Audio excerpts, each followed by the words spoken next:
ዘማዊቷ በፈሪሳዊው ቤት።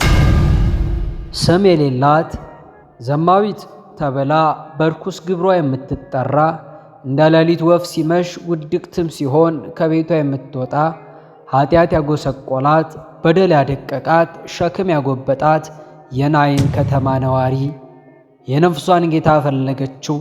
እንደ መቶ አለቃ የታመመ ባሪያ ባይኖራትም ድዊ ኑሮዋን ይፈውስላት ዘንድ ፈለገችው።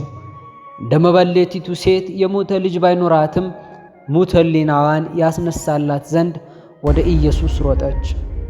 የነፍሷ እንጀራ ፈሪሳዊው ስምዖን ቤት ገብቶ በማዕድ መቀመጡን ሰማች። ወደዚህ ቤት ተቻኩላ መድኃኒቷን ፍለጋ ገሰገሰች። የምትወገርበት ድንጋይ ባለበት ቤት የማዕዘን ዓለት የሆነውን አገኘች። የምትደማበት ጦር ባለበት ቤት የጽድቅ ጋሻዋን ወደ ልቧ አስጠጋች። በትኩስ እንባዋ እግሩን አጥባ በፀጉሯ አብሳ በአዳኟ እግር ስር በጽድቅ የመሄድን ምስጢር አየች። የተዳደፉት ከንፈሮቿ እግሩን በመሳም ተቀደሱ። ለአንገት የሚሰስቱትን ሽቱ እርሷ ለእግሩ አደረገችው። ስምዖን በክስ ሲበረታባት ጌታ በይቅርታው ሸሽጎ ተሟገተላት፣ ጠበቃ ሆነላት።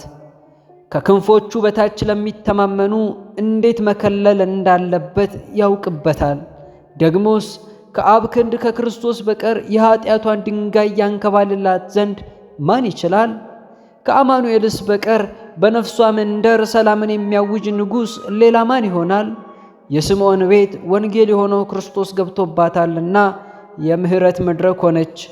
በፈሪሳዊው መኖሪያ ዘማዊቷ ከበረች።